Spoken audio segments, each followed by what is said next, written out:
बिस्मिल्लाहिर्रहमानिर्रहीम।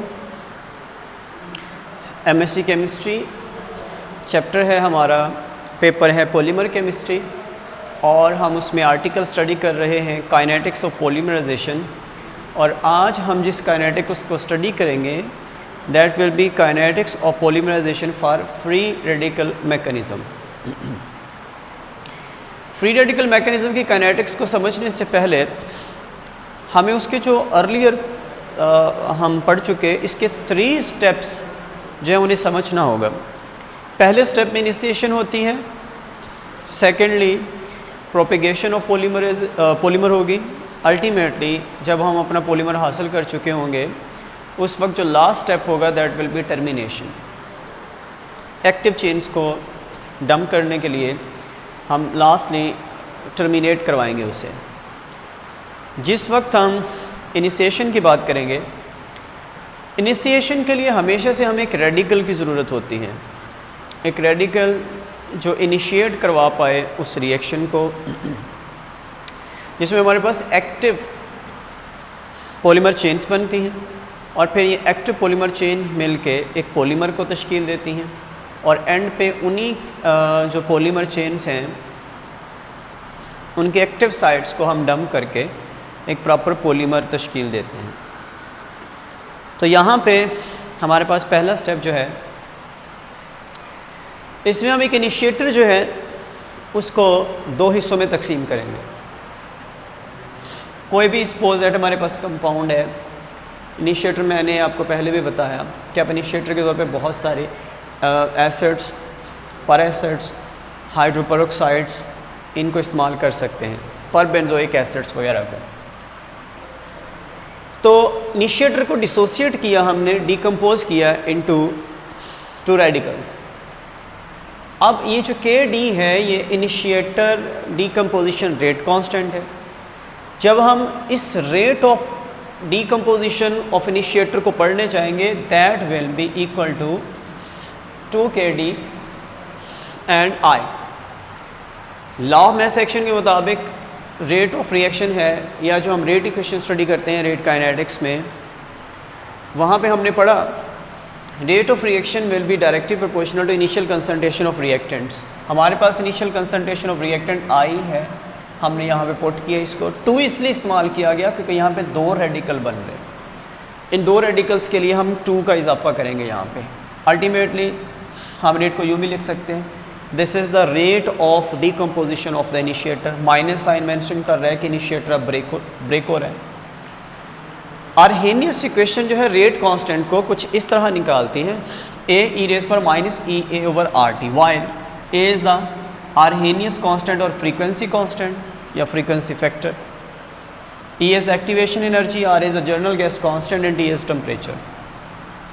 सो यहाँ से ये बात वाज़ेह होती है कि टेम्परेचर के बढ़ाने से जो रेट ऑफ डिसोसिएशन है उसमें इजाफा होगा। तो हम इस KD की वैल्यू को उठा के इस इक्वेशन में पुट करेंगे, that is equation number 1। RD will be equal to 2, KD की जगह हमने ये वाला फैक्टर पुट किया इनटू I। अब ये जो रेट है, again I am telling, rate increase हो रहा है, या तो आप इनिशिएटर की कंसंट्रेशन में इजाफा करें या आप टेम्परेचर में इजाफा कर दें। दोनों सूरतों में जो rate of decomposition of initiator rate will be increased.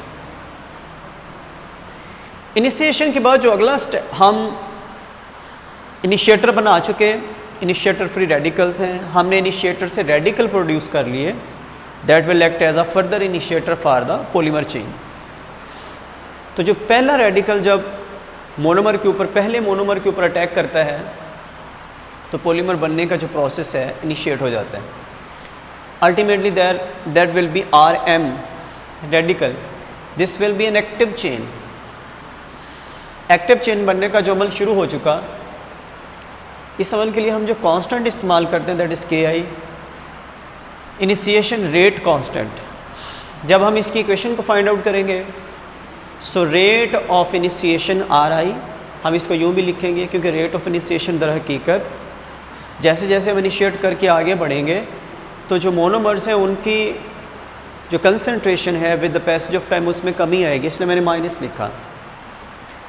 यानी rate of decomposition of monomers or rate of consumption of monomers. So this one, that is the rate of initiation, or again it will depend upon the initial concentration of reactants. Ki is the initiation rate constant, और हमारे जो यहाँ पे reactants हैं, एक तो ये radical है और दूसरा जो मोनोमर की कंसंट्रेशन है, इस पर डिपेंड करेगा। अगर हम ये अज्यूम करें कि जैसे ही मोनोमर प्रोड्यूस होते हैं फ़ौरन ही वो कंज्यूम हो जाते हैं, यानी इधर से इनिशिएटर ने रेडिकल जो प्रोड्यूस किया फौरी तौर पे उसे जाके मोनोमर के ऊपर अटैक करना है। Ultimately I will say that rate of decomposition of initiator that will be equal to rate of initiation. ये दोनों साइमल्टेनियसली हो रहे होंगे। ऐसे में मैं दोनों इक्वेशन ये जो आ रही है इसको आर डी के बराबर लिख सकता हूँ। तो मैं इस आर डी की ये वाली वैल्यू उठा के यहाँ पे पुट करूँगा आर डी की। So R I will be equal to 2f। अब यहाँ पे f का इजाफा हो रहा है। What is f? असल में ये हमने एक आइडियल सिचुएशन के बारे में सोचा जिसमें जितने मोनोमर प्रोड्यूस हो रहे हैं वो सारे के सारे चेन इनिशिएशन में कंज्यूम हो रहे हैं या इस्तेमाल हो रहे हैं। रियली ऐसा नहीं होता। बहुत सारे जो मोनोमर हमने इनिशिएटर या रेडिकल्स बनाए हुए होते हैं इनिशिएटर से, वो इस्तेमाल हो जाते हैं साइड रिएक्शंस में। अल्टीमेटली साइड रिएक्शन में जाने की वजह से कुछ ऐसी फ्रिक्शन होती है जो वहाँ पे इस्तेमाल नहीं हो पाती। So this F shows that friction which is not used और विच इज़ यूज्ड एक्टिवली, जो यहाँ पे इस्तेमाल होगी। तो मैं इसके साथ एफ़ का हवाला दूंगा। ये फ्रैक्शन ऑफ इनिशिएटर है जिसने पार्टिसिपेट नहीं किया। इस एफ़ से हमें उस फ्रैक्शन का भी पता चल जाता है जो इस्तेमाल हुई, और हमें उस फ्रैक्शन का भी पता चल जाता है जो इस्तेमाल नहीं हुई। इस एफ़ की वैल्यू 0.6 से 1 तक हो सकती है। अगर इस एफ़ की वैल्यू 0.6 होगी तो इसका मतलब ये होगा कि जो 60% कंजम्पशन इसकी हुई है और 40% जो है वो हम ज़ाया कर चुके हैं। और 1 एक आइडियल केस है। इसका मतलब 100% हमने इनिशिएटर से पैदा शुदा जो रेडिकल्स थे हम उनको चेन इनिशिएशन में इस्तेमाल करते हैं, तो कोई साइड रिएक्शन नहीं हो रहा। तो उसकी वैल्यू 0.6 से 1 तक हो सकती है। सो इस इक्वेशन पे गौर रखिएगा। हमने इनिशिएटर से रेडिकल प्रोड्यूस किए, इनिशिएशन करवा ली। अब हम इनिशिएशन के बाद चलते हैं प्रोपेगेशन पे कि जो अभी हमने एक्टिव चेन बनाई है ये एक और मोनोमर पे अटैक करेगी। We will get another polymer chain that will be longer in size. अगली दफ़ा फिर मोनोमर के साथ ये सिलसिला जारी रहेगा। अल्टीमेटली मैंने इसको आपको suppose you have n number of monomers, तो मैंने सबको यहाँ पे समअप किया। ये देखें यहाँ पे जब आप ये तो एंड तक जारी रहेगी, साथ r भी है। यहाँ पे n नंबर ऑफ मोनोमर्स हैं, यहाँ पे 2 पहले ही हैं तो n+2 कर दें इसको। ये प्रोपेगेशन को शो करता है ये स्टेप, यानी लगातार प्रोपेगेट किए जा रहे हैं। And Kp is propagation constant. जब हम रेट ऑफ प्रोपेगेशन फाइंड करेंगे Rp, that will be dependent upon the initial concentration of reactants. यहाँ पे रिएक्टेंट्स एक न्यूट्रल मोनोमर है और एक मोनोमर चेन है, तो R ना भी लिखें आप अकेला m डॉट लिख सकते हैं।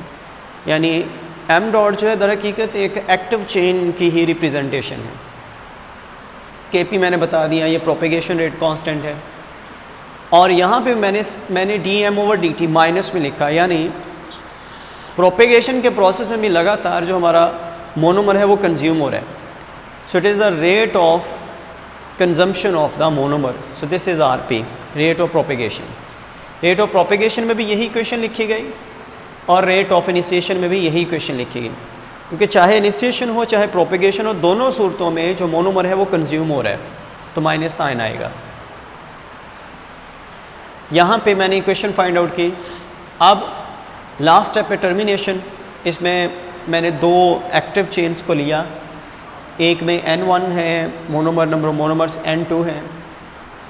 जैसे इनको आपने समअप किया, टर्मिनेट किया, ये दोनों जो सेंटर में मोनोमर्स होंगे बाकी N1 भी होगा, साथ N2 और दोनों साइड पे R ग्रुप जो हैं, यानी टर्मिनेट किया मैंने दो चेन्स को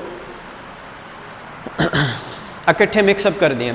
यहाँ पे जो मैंने कांस्टेंट यूज़ किया that is KT, KT is the termination constant. अब देखें टर्मिनेशन जो रेट है it will be dependent upon initial concentration of reactants. यहाँ पे जो रिएक्टेंट है आप पूरी इस फैक्टर को छोड़ के इस बात पे तवज्जो देंगे, this is the active chain, this is also active chain. Active chain जो है उनकी जो कंसंट्रेशन उसका स्क्वायर आएगा, क्योंकि दो चेन्स को हम मर्ज कर रहे हैं, इसलिए मैंने 2 का हवाला दिया और साथ स्क्वायर भी आएगा।